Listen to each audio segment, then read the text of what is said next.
Ismim Sarvinoz, 30 yoshdaman. 2 nafar farzandning onasiman. Hozirgi vaqtda Toshkent tibbiyot akademiyasida magistraturada 3-bosqich talabasiman. Bu juda katta mas'uliyat. Bu qiyinchilikni qanaqangi yenga olganingiz ham qiziq. Hozir menga ham shaxsan va bizni ko'rayotganlarga ham. Dunyoqarashni ham kengaytirishning ahamiyati katta ekan. Chunki ba'zi beriladigan savollarga o'zbek tilida javob topish ham qiyinroq bo'ladi. Murodjon aka qayerdan bilgan ekanlar? Menga to'g'risi qiziq. Balki mabodo sizga aytgan bo'lsa yoki o'zi qiziqib so'radimi, qanchalik ishongandingiz bu narsaga? Chunki birinchi urinishimda deysiz. Oila a'zolarim ham juda xursand bo'lishdi. Turmush o'rtog'im shu kunning o'zidayoq boshqa guruhdoshlarim bilan sertifikatlarimizni olib, ustozning oldilariga borib, rahmat aytib keldik. Ya'ni boshqa guruhdagi o'quvchilarda ham natijalar yaxshi chiqqan. Yaxshi chiqdi ularda ham. Assalomu alaykum hammaga. Siz Everest YouTube kanalidasiz va bugun biz o'ziga xos bir qiziqarli keysni siz bilan birgalikda guvohi bo'lamiz. Chunki bugungi qahramonimiz Everestni eng oldingi yillardan beri o'sha kandidatlari qatorida bo'lgan. Bugun ular bilan biz nafaqat oldingi Everestdagi eksperienslari va qaytadan o'sha IELTSga qaytganlaridan keyingi tayyorgarlik jarayonlari haqida birgalikda suhbatlashamiz. Hozir nima deyotganimni yaxshi tushunib olasiz. Keling avval ular bilan ozgina tanishib olamiz. Assalomu alaykum. Sizga xush kelibsiz. Katta bir qiziqish bilan bugungi suhbat olib borilishini sezib turibman, chunki biroz intervyudan oldin, suhbatdan oldin o'z bilan gaplashganimda juda ko'p qiziq mavzularni, ma'lumotlarni menga aytdingiz, ya'ni men bilan bo'lishdingiz. Avval keling o'zingiz haqingizda ozgina ma'lumot berib olsangiz, keyin suhbatni boshlaymiz. Ismim Sarvinoz, 30 yoshdaman. 2 nafar farzandning onasiman. Hozirgi vaqtda Toshkent tibbiyot akademiyasida magistraturada 3-bosqich talabasiman. Everestda ilk marta 2015-yilda kurslarda qatnashganman. O'sha paytda nomi Everest emas, TPA edi. Grammatika kurslarida qatnashganman. Afsuski ustozim nomlarini hozir eslolmayman, lekin grammatikadan juda ham chuqur bilimlar bergandilar. Lekin o'qishimdagi qiyinchiliklar, imtihonlar sababli kursning oxirigacha yetmagandim va 1 yildan keyin yana shu Everestda pre-intermediate darajalarida o'qigandim. Bularda ham oxirigacha yeta olmagandim. Afsuski va shundan so'ng uzilish bo'lgandi. Undan keyin onlayn kurslarda ozgina qatnashib ko'rdim. O'zimda disiplina, ya'ni intizom yetishmaganligi sababli ulardan ham o'zim xohlagan natijani ola olmadim va eng oxiriga kelib yaqinlarim, do'stlarimning tavsiyasiga ko'ra shu Everestda offlayn kurslarga qatnashish fikriga to'xtaldim va sentyabrda Amir Temur filialida Murodjon Mirzakarimov kurslarida qatnashishni boshladim. Hozir aytganingizdan keyin tushunarli bo'ldiki, ya'ni siz qayta kelganingizda sentyabr oyi edi va to'liq martgacha 6 oy davomida o'qidingiz, ya'ni 2 ta kursda. O'zi qanaqa baza bilan kelgan ekansiz? Misol uchun ustozingizga uchrashganingizda ular birinchi navbatda siz o'sha bor imkoniyatlaringizni baribir sinovdan o'tkazgan bo'lishi mumkin, guruhni qanchalik eplab keta oladi yoki yo'q. Baribir oila tashvishlari ham bo'ladi. Bu juda katta mas'uliyat. Siz bu qiyinchilikni qanaqangi yenga olganingiz ham qiziq. Hozir menga ham shaxsan va bizni ko'rayotganlarga ham o'zi kelganingizda o'sha qanaqangi darajada bo'lgansiz va ustozingiz o'zi qanchalik sizga ko'p narsa o'rgatishga ulgurdilar bu period davomida? O'zi kelgan paytim imtihon topshirib ko'rganimda IELTS introduction darajasiga to'g'ri kelasiz deb aytishdi, lekin o'zimda ozgina qo'rquv bor edi. Iloji bo'lsa pre-IELTSdan boshlamoqchi edim, lekin shu receptionda bitta darsga kirib ko'rishni tavsiya qilishdi va Murodjon Mirzakarimovning darslariga kirib ko'rdim. Oldin ularni tanimasdim. O'sha paytda birinchi marta ko'rdim. Darslar menga tushunarli bo'ldi, ham guruhdagi boshqa o'quvchilarning darajasi ham o'zimga nisbatan mosligini bildim. Dastlab shu darsni boshlagan paytimda faqatgina reading bo'yicha darajam nisbatan yaxshi edi boshqa skilllarga nisbatan, lekin listening, speaking, writinglar yaxshi emas edi. Tayyorlanish mobaynida ancha yaxshilanish sezildi. Shu men bu IELTS introductiondan keyin graduationga o'tish bosqichida yaxshi natija bilan o'tganimdan keyin ustozim 8 ga potensial bor, harakat qilsangiz olsangiz bo'ladi deb boshdan oxirigacha motivatsiya berdilar. Orada farzandlarim kasal bo'lib qolgan paytlari bo'ldi, darsga qatnasha olmadim. Ustozga darsdan ruxsat so'rab yozganimda ham mayli, lekin harakat qiling, 8 ola olasiz deb boshdan oxirigacha qo'llab-quvvatlab turdilar. Shu ham katta yordam berdi deb o'ylayman. Murodjon aka qayerdan bilgan ekanlar? Menga to'g'risi qiziq. Balki mabodo sizga aytgan bo'lsa yoki o'zi qiziqib so'radimi, qanchalik ishongandingiz bu narsaga? Chunki birinchi urinishimda deysiz va orada qanaqadir pauzalar bo'lgan. O'zimdan boshqa bir savollarni bermoqchiman sizga. Shu oradagi pauzadan keyin kelganingizda IELTS formatdagi qanaqadir katta o'zgarishlarni sezdingizmi, misol uchun, yoki to'liq shu IELTS ichida yurganmisiz baribir, misol uchun? Kelmagan vaqtingizda, ya'ni o'qish davom ettirmagan vaqtingizda ham. Men bu orada uzilish bo'lgan paytda faqat menda rivojlantirilgan narsalardan biri bu kitob o'qish bo'lgan. Shuning uchun ham reading sizni yaxshiroq. Shu uchun ham deb hisoblayman. Chunki o'zim soham bo'yicha qiziqarli diskussiyalar gruppalarida qatnashaman, savol javoblarda va ushbu diskussiyalarda yaxshi qatnashish uchun ingliz adabiyotlaridan o'qish kerak edi. Shu sababli 2-3 yil mobaynida tinimsiz ravishda ingliz tilida kitob o'qiganman, haftada kamida 2 marta. Mana shu juda ham yaxshi yordam berdi deb hisoblayman. Chunki birdan boshlanganda men kurslarda readingdan yaxshi natijalar oldim, lekin listeningim yoki speaking, writing ular juda ham yomon ahvolda edi. Chunki ingliz tilli kitoblar bilan birgalikda ko'proq rus tilida ham kitoblar o'qiganman. Speaking qilgan paytda ruscha so'zlarga ketib qolardi yoki inglizcha so'z kelishi juda ham qiyin bo'lardi. Lekin mana shu introductiondan graduationga o'tish paytida listeningdan ham yaxshi chiqib qoldi natijam. Shu listening readingim 8,5 chiqib qoldi ikkalasi ham. Menimcha shu sababli ham potensial bor, harakat qilishingiz kerak deb aytganlar deb o'ylayman. Tushunarli. O'zi tibbiyot sohasidagi insonga, ya'ni allaqachon kasbi aniq, faoliyati aniq bo'lgan insonga yana ham bir qiyin bo'lgan ish, ya'ni ingliz tilini o'rganib ham juda ham bir zich taqvim menimcha, ya'ni kunlik misol uchun ishlaringiz, oila, farzandlar tarbiyasi, to'g'risi qanchalik bu narsani eplay olaman deb o'ylaysiz va sizga o'zi IELTS nega kerak edi? O'zi oldin mana aytib o'tdim, Everestda oldin ham tayyorlanganman, lekin u paytda ingliz tilini hobbi sifatida o'zim yaxshi ko'rganim uchun o'qigandim. Aniq sertifikat olishim shart bo'lmaganligi sababli, maqsad bo'lmaganligi sababli imtihon topshirmagandim, lekin mana shu yilning boshida, ya'ni sentyabrning boshida o'zimni o'qishlarimni keyinchalik boshqa darajalarda davom ettirish uchun, ilmiy ishlarimni davom ettirish uchun sertifikat kerak bo'ldi. Shu sababli aniq maqsad qo'yildi. Bundan tashqari, hozirgi vaqtda xalqaro darajadagi shifokor mavqeida turish uchun, eng oxirgi zamonaviy bilimlar bilan yaxshi tanishgan bo'lish uchun ingliz tilini bilish shart va bizda tibbiyot yo'nalishi bo'lishidan qat'iy nazar, hozirgi kunda juda ham ko'pchilik tibbiyot talabalari, magistrlar C1 darajasiga ega, sertifikatlarga ega. Bizda raqobat juda ham kuchli. 8 olganlar ham ko'p bizni tibbiyot talabalari orasida. Shu sababli ham mana shu darajada turish uchun, yetarli bilimlar olish uchun menga bu sertifikat kerak edi. Endi oilaviy mas'uliyatlarga to'xtaladigan bo'lsak, ushbu natijaga erishishimda avvalambor Allohning fazli bilan bo'ldi va ota-onamni doimiy qo'llab-quvvatlashlari va turmush o'rtog'imni yaratib bergan imkoniyatlari ham sabab bo'ldi. Chunki orada speakingdan partnyor bilan shug'ullaniladi. Mana shu speaking partnyor bilan audio chatda shug'ullangan paytimizda turmush o'rtog'im farzandlarimizga qarab turgan paytlari bo'lgan. Yoki shanba kunlari bog'cha ishlamaydi. Shu sababli ham shanba, yakshanba kunlari dars qo'yilgan paytda turmush o'rtog'imga qo'yib borib kelgan vaqtlarim bo'lgan. Ota-onamlar ham har doim yoshligimdan boshlab yangi til o'rganish yoki o'qish bilan bog'liq hamma kurslarimni qo'llab-quvvatlashgan. Shu oila a'zolarimni kuchli qo'llab-quvvatlash ham yaxshigina yordam berdi deb hisoblayman. 8 formulasi sizda juda ham ko'p komponentlardan shunaqa bir juda chiroyli yig'ilgan va nima deydi, bu ancha havas qiladigan narsa va hozir sizni ko'rib turganlar ham menimcha bundan to'g'ri o'rnak olishadi va qanaqadir ularda bir ichida olov yonsa ham ajab emas. Va hozir bitta qiziq joyi meni e'tiborimni tortdi. Hali saptasiga o'tishga ulgurmadik, chunki boshqa savollar kelyapti menga. Tibbiyot sohasida raqobat paydo bo'lishi, ko'pchilikda shu qimirlashiga qanchalik ta'sir qilyapti? Mana shu hozir aytib o'tganingizdek 8 olganlar ham ko'p bizning sohamizda deb aytdingiz. Buni qachon his qildingiz va qachon siz ham harakat qilishim kerak deb hisobladingiz? Men juda ham yaxshi savol bo'ldi.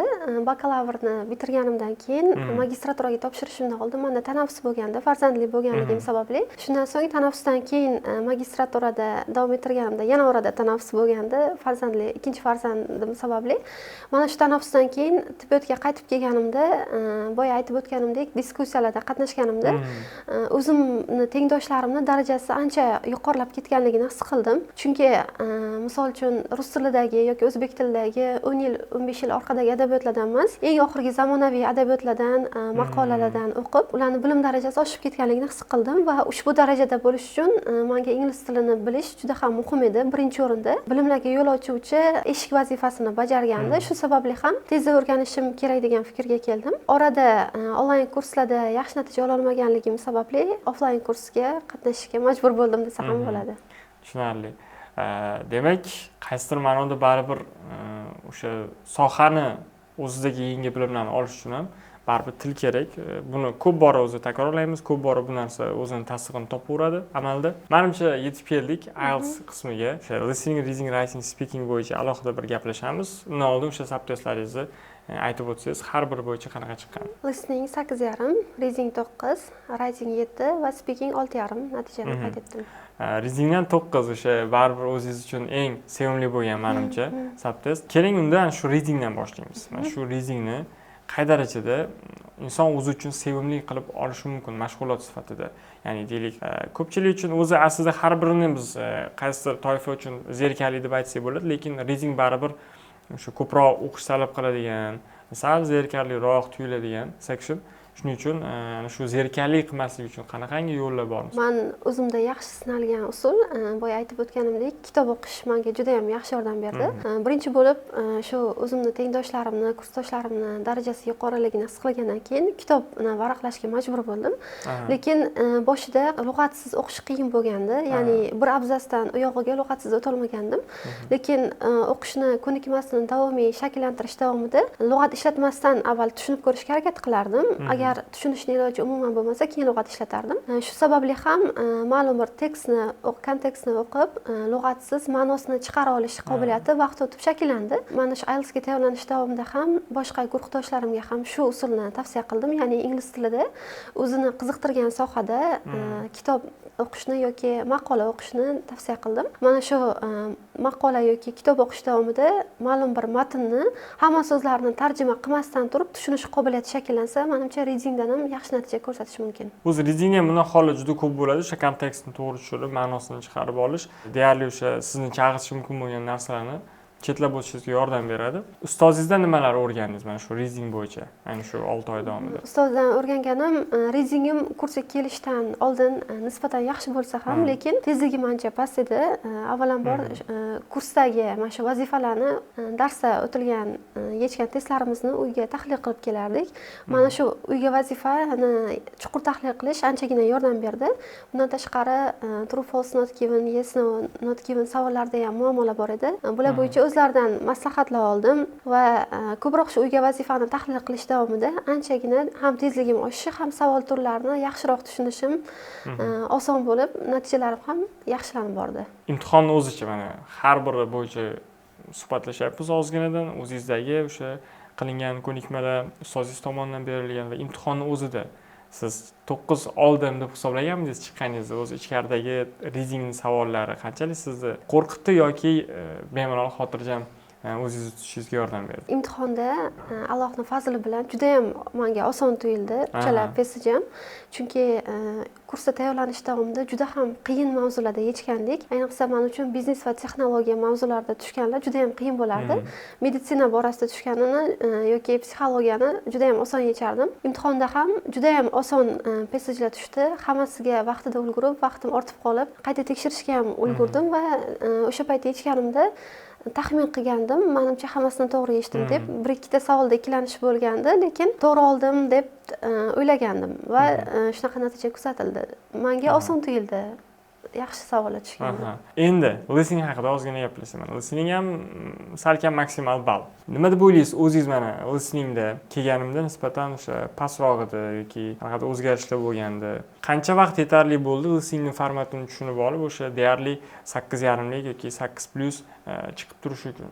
Kursga kelgan paytim listeningni yomon ko'rardim, chunki savollarni eshitmay qolardim ko'pincha va eng menda ko'p kuzatilgan muammo section 1da misol uchun spelling qilinadigan savollar tushganda sonlarni adashtirib qo'yish juda ham ko'p kuzatilardi. 8 va 9 sonlarni adashtirib qo'yardim yoki qaysi harfligini o'ylab olgunimcha keyingi savolga o'tib ketilardi. Shunaqa holatlar juda ham ko'p kuzatilgandi. Boshida natijalarim ham yomon chiqardi. Misol uchun 10 ta test yechganda 5 ta to'g'ri chiqardi. Lekin uyga vazifalarni tahlil qilish davomida yaxshilandi, lekin baribir men section 1da xato qilish saqlanib qoldi. Shundan keyin ustozdan maslahat so'ragan paytim, listening boshlanishidan oldin qisqa 5 minutlik podkast eshitib oling, miyani ingliz tiliga o'tkazib olish kerak, o'zbek tilidan ingliz tiliga, shunda tezroq qabul qilib yaxshi yechiladi deb maslahat bergandilar va imtihon kuni ham shuni amalga oshirdim. Bundan tashqari menimcha shu ko'proq uyga vazifalarni tahlil qilish ham anchagina yordam berdi, chunki listeningni juda ham yomon ko'rardim. Yaxshi chiqmas edi. oxirida 3-4 oydan keyin yaxshilanishni boshladi, 30tadan yuqori chiqishni boshladi. Oxiriga kelib ancha 8,5-9 natijalar ham kuzatildi, lekin bir kun listening yaxshi chiqqanda reading yomon chiqib qolardi. Ikkalasi birdaniga yaxshi chiqmas edi va oxirida imtihonga yaqin 2-3 marta ikkalasi ham yaxshi 8,5-9 chiqqan holatlari bo'ldi va imtihonda yaxshi savollar tushganligi sababli listeningdan ham yaxshi oson savollar tushdi va shu natijani olishimda shu imtihonda oson savollar borligini ham ta'siri bor deb o'ylayman. Demak, start yaxshi bo'lgan va o'z-o'zidan listening ham 8,5, reading 9, writing ham 7. 7 ham yomon natija emas aslida. Speaking alohida bo'ldi menimcha, boshqa kunda. Speaking alohida. Oldin bo'ldimi yoki men? Oldin. Oldin. Aha. Keling mana shu writingdan oldin, speakingdan ozgina gaplashsak. Nega bunaqa, ya'ni nisbatan olganda 6,5, ya'ni pastroq chiqib qoldi deb o'ylaysiz? Bunga bir nechta sabablar bor. O'zi men bu kurs davomida eng ko'p qayd etgan natijam 6,5 edi va imtihonga 2 oy qolganda 7 olishni boshladim. Ustoz 7lik speakingiz bor dedilar, lekin emotsiya deyarli qo'shmayapsiz, tabiiy, natural gapirishga harakat qilish kerak dedilar va oxirida bir oy qolganda 7,5 ham agar yaxshi topik tushsa, bemalol gapirsangiz, natural gapirsangiz 7,5 ham qo'yib berish mumkin degandilar. Lekin afsuski imtihondan bir hafta oldin farzandlarim qattiq shamollab qolganligi sababli umuman kurslarga bora olmadim va speaking kunini ham tanlashda o'zi asosiy imtihondan keyin qo'ydirmoqchi edim. Uni imkoni bo'lmadi, to'lib qolgan ekan kunlar. Oldinga qo'ydirdim va mana shu bir hafta davomida umuman tayyorlanishni imkoni bo'lmadi. Speaking partnyorim ham oldinroq imtihon topshirgandilar. Menda umuman speaking bo'lmadi va kuchli hayajon bo'ldi. Keyin o'zimga nisbatan notanish bo'lgan mavzu, ya'ni madaniyat haqida savollar tushib qoldi. Shu hamma faktorlar bo'lganligi sababli kuchli hayajon bilan javob berdim. Shu omillarning ham ta'siri bo'ldi deb o'ylayman, lekin speaking bundan ham pastga tushib ketmagani uchun xursandman. Bundan ham past natija qo'yib berishmagani uchun xursandman. Ya'ni deylik, sizda aniq 7lik speaking bor deb hisoblasak, o'sha faktorlar sabab bo'ldi. Baribir 0,5 bo'lsa ham ballingizni tushib ketdi. O'zi demak, imtihonning o'ziga siz ikkilanish bilan borgansiz. Ya'ni shunaqa bo'ldi. Qanaqa bo'lar ekan degan ma'noda. O'zi mana shu narsa oldin chiqib yurgan natijadan past chiqib qolishi nimalarning evaziga bo'lishi mumkin? Masalan, o'zingizda o'tkazib ko'rdingiz, siz o'zingizda sabablaringizni bilasiz, lekin yana boshqa nimadir faktorlar bo'lib qolishi mumkinmi? Ya'ni kandidatlar qaysidir ma'noda bunga tayyor bo'lishi kerak, deylik, ishonib qolish kerak emas o'sha natijalarga. Deylik, o'sha aytganingizda notanishroq mavzu tushib qolishi, hamma savol turlarini ko'rib chiqish kerakmikan? To'g'ri, hamma savol turlarini ko'rib chiqish kerak. Keyin misol uchun javob berish jarayonida imtihon oluvchida yangi savollar paydo bo'lishi mumkin. Bizning javobimizga nisbatan. Shu sababli ham general speakingni yaxshilash kerak deb o'ylayman. Ya'ni to'xtovsiz ravishda har xil mavzularda tinimsiz gapirib borish lozim. Menda shu uyimda yoki darsimda, o'zimni asosiy o'qishimda ingliz tili bilan aloqadorlik kamligi sababli faqat kursga kelgandagina ingliz tilida gapirardim va uyda vazifalarga tayyorlanish jarayonida gapirardim. Menda shu uzilish bo'lib qolganligi sababli fluensiga jiddiy ta'sir ko'rsatdi. Ya'ni bir hafta shu uzluksiz ravishda ingliz tilida gapirib, har xil mavzularda gapirib, keyin faqat appdagi savollarga emas, o'zida paydo bo'lgan, misol uchun kursdoshlari bilan yoki gruppadoshlari bilan o'zida paydo bo'lgan savollarga ham javob berishga harakat qilib ko'rish kerak deb hisoblayman. Yana dunyoqarashni ham kengaytirishni ahamiyati katta ekan. Chunki ba'zi beriladigan savollarga o'zbek tilida javob topish ham qiyinroq bo'ladi. Buni o'zbek tilida javob berish uchun ham ozgina o'ylab, tanaffus qilib keyin javob berish mumkin. Shu sababli ham har xil mavzularda qiziqib, mana shu imtihonga tayyorgarlik jarayonida o'qib ko'rsa, miyasida o'sha tayyor bo'ladi, qanaqa javob berish mumkinligi, fikr paydo bo'ladi. Shuni ham e'tiborga olish kerak deb hisoblayman. Ana endi writing qismi misol uchun kelganingizda qanaqa edi-yu?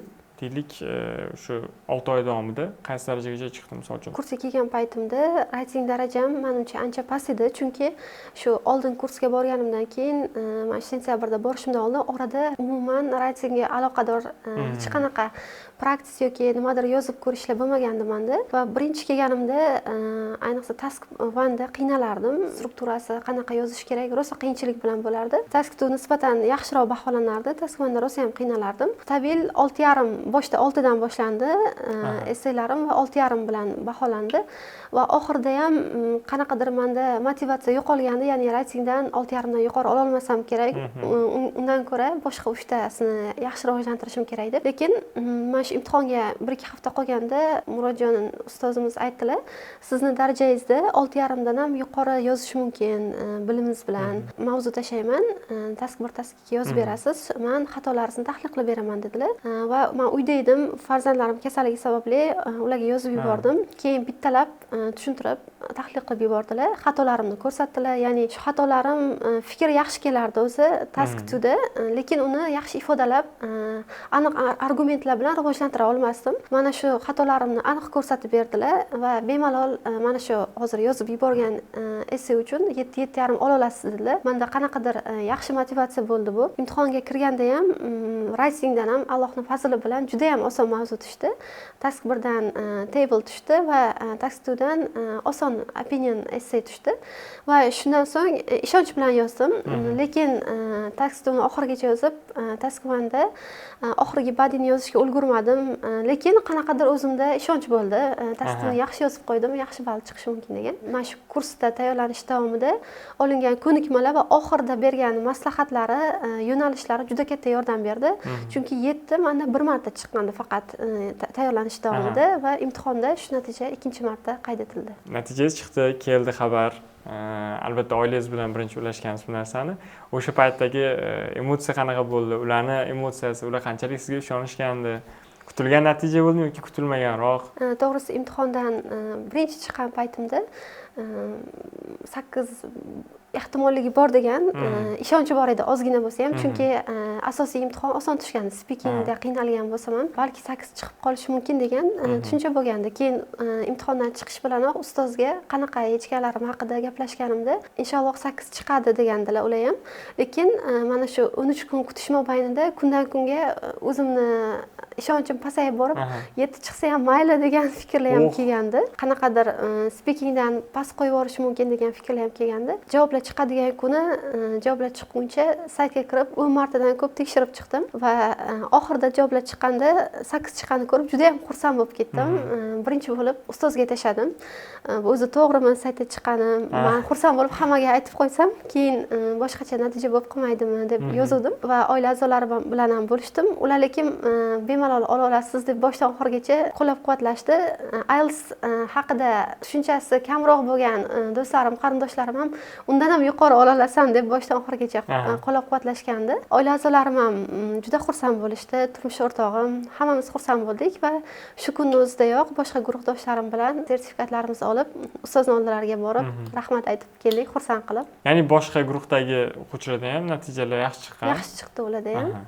Nasib, xudo xolasa balki ular bilan ham sekin-asta shu suhbatlashib sizlarga ularni ham havola qilamiz. Deyarli biz har bir narsa bo'yicha harakat qildik, chuqurroq gaplashishga, o'sha aynan o'zlarini tayyorgarlik jarayonlaridan kelib chiqib, xulosa qilib va doimiy bir savolimiz bor. Bu ana shu intervyuga qaysidir ma'noda umumiy xulosa yasab beradi. 8 olmoqchi bo'lgan hamma uchun bir dona qilish shart bo'lgan vazifani so'rasam sizdan, qanaqa javob bergan bo'lasiz? 8 olish uchun meni fikrimcha ayniqsa o'zimga o'xshagan, ya'ni orada mas'uliyati bor yoki farzandlari bor yoki boshqa yo'nalishlarda, misol uchun tibbiyotda yoki boshqa yo'nalishda, lekin ingliz tiliga yaxshi qiziqadigan insonlar bo'lsa, oldiga maqsad qo'yib, qo'rqmasdan o'sha narsaga ishonib harakat qilishlarini so'rab qo'ygan bo'lardim.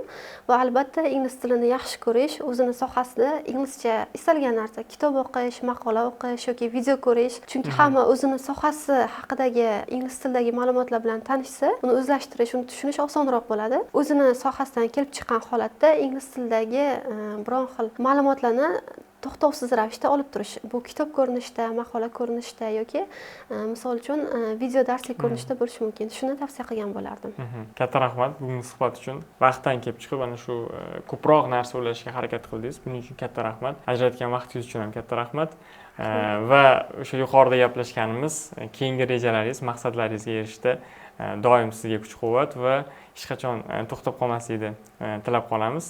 Yana balki agar niyat bo'lsa 8,5 olganingiz yoki 9 natijalarda ham siz bilan suhbatlashish nasib qilsin. Keyingi ishlaringiz omad, salomat bo'ling. Rahmat katta. Rahmat.